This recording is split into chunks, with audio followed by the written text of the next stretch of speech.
Looks like we are, and I'll start the recording in 3.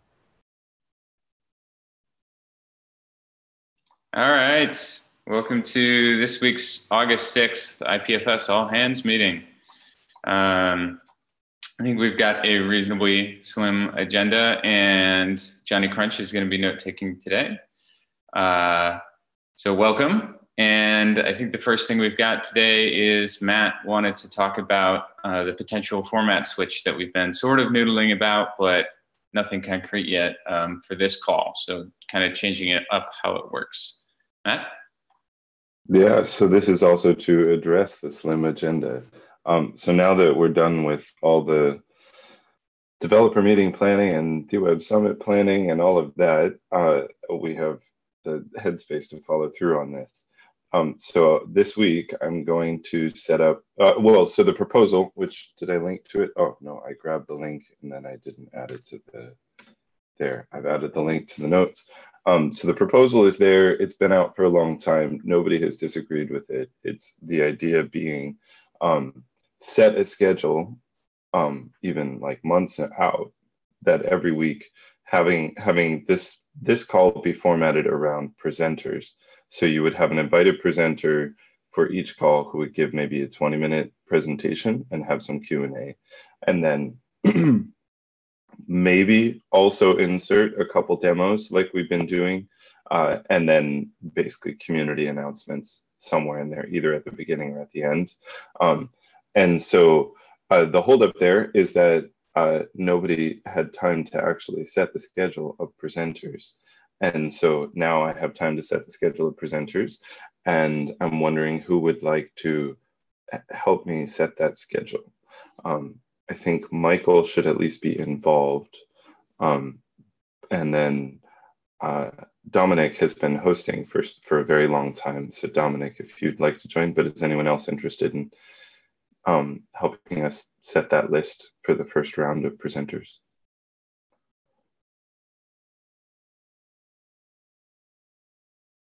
Okay, well then I will follow up with Dominic and Michael. I already have a pretty lengthy list in mind, and it's more of a question of figuring out who's available when.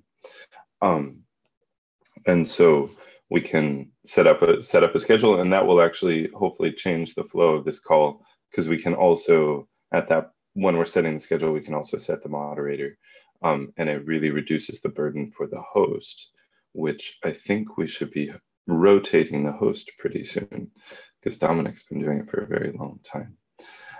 So if there are no questions, then that's everything about the format change.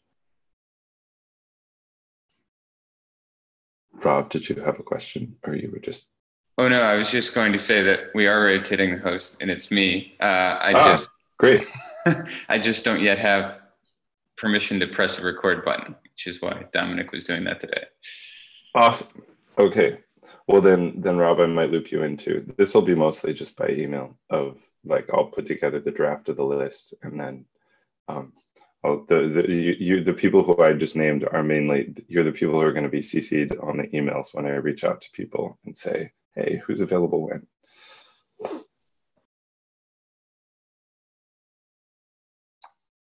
Sounds great. And no last minute questions or anything from anybody? Any last minute agenda items anybody wants to talk about before we move on to demos?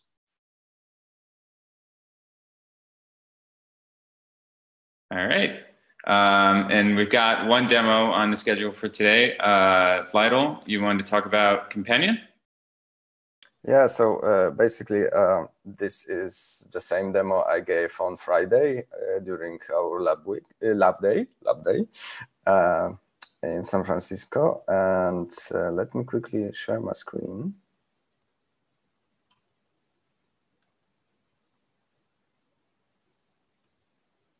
And let me know if you can see my screen. We can see it. Yeah. Cool.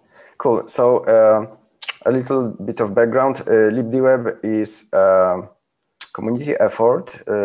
It's led by Mozilla and our good friend Gozala it's a community effort to add additional APIs to web extension specification. Web extension is like a common set of common APIs that browsers such as like Firefox and Chrome implement to make it possible for people to write extensions. And our extension, IPFS Companion, would really benefit from those new APIs. You can see here, those are basically missing pieces of the puzzle to have the same connectivity magic, the same like the local discovery that you have when you run Go IPFS locally on your machine.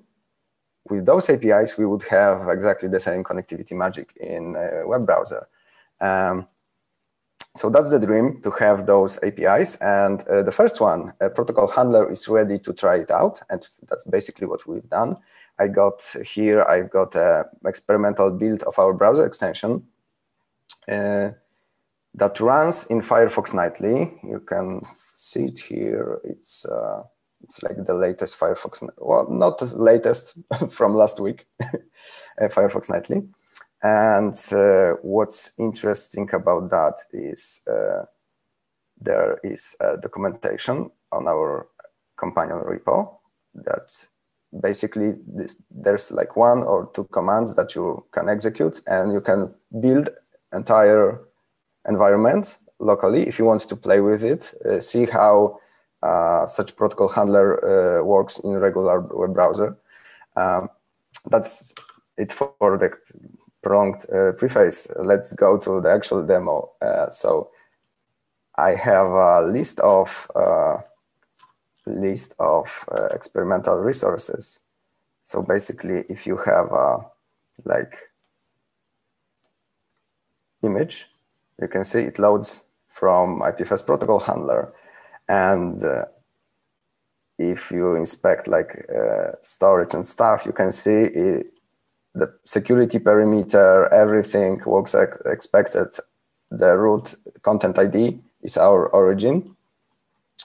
So like image is an easy one. What about directory tree? Because in IPFS we've got directories. So you basically got the same experience like you would open IPFS.io/IPFS. You can traverse entire tree. Maybe this one, yeah. Directory traversal works. We can also open a bigger file like a video, and it starts playing. And it's a streaming protocol, so if you start playing a big file, it will play before entire thing is loaded. I think I demoed this, but just for the completeness, I'll show it again. And what's interesting is that we also have IPNS support. So you could grab an interesting website such as docs IPFS.io, and it loads for the most part. There are little kinks that we need to iron out, but it's a web page, and it works correctly. So what's even more interesting is that like JavaScript works in those websites as expected. If I can like grab a hash to demonstrate that, because this is a simple web page running JavaScript, and you can see like works like a regular web page. What's actually interesting is that all the pages that had a DNS link already load just fine. So this is a mirror of Turkish Wikipedia we made when Wikipedia got blocked in Turkey. And you can see it, you can basically browse it like, well, maybe not, not this one, but things like that. Everything loads, assets, images, HTML. So that's quite exciting. Expect more demos in future, but for now, this is the current state of things. We are working towards making this even better. So I'll stop my screen sharing so I can see if anyone has any questions. Matt? So that runs on the Firefox nightly builds. What is it going to take to get it so that libdweb is supported in the mainline Firefox? And is there anything people can do to encourage that? Yeah, so basically that's why I created this one simple command to build the entire thing and let people to run it locally. The idea is that right now this API is a prototype that we can play with and report all the issues. I have a list of issues that I will be adding to libdweb repository myself.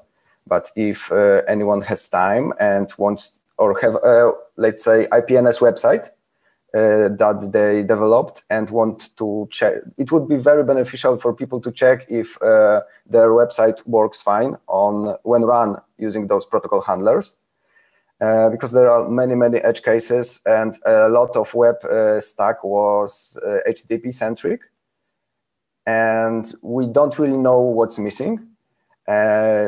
So this is the stage when we try to polish this API to the point that can be proposed for uplifting to the beta channel and then to the stable channel. But right now we have problems with, for example, when you start playing video and want to jump forward, in HTTP you had a content range header, but that's a part of HTTP and we don't have that. So how do we address it in IPFS protocols?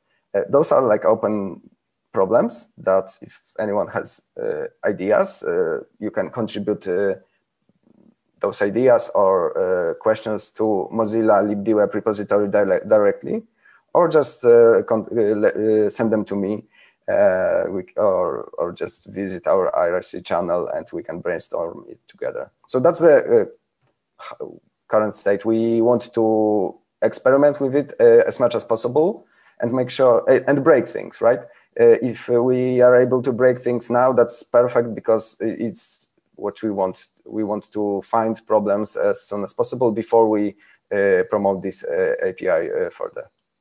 And when it's like promoted at some point in future, when it's promoted to Firefox stable channel, then we can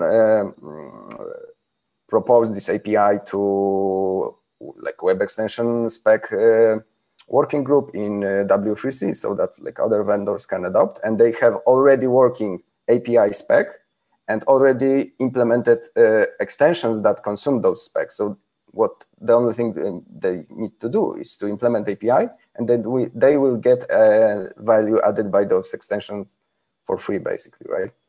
So that's my overview. Yeah.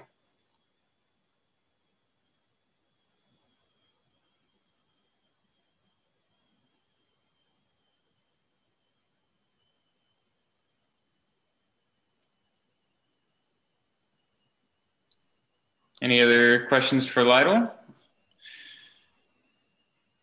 Otherwise, I think we're pretty much at the end of the agenda unless somebody has a last minute demo they want to make. Then great. I think we're done for the day, even kind of early. So it'll be great to see you all back here next week. And hopefully I will fully be the moderator and able to press the record button. So it'll be great. See you all online.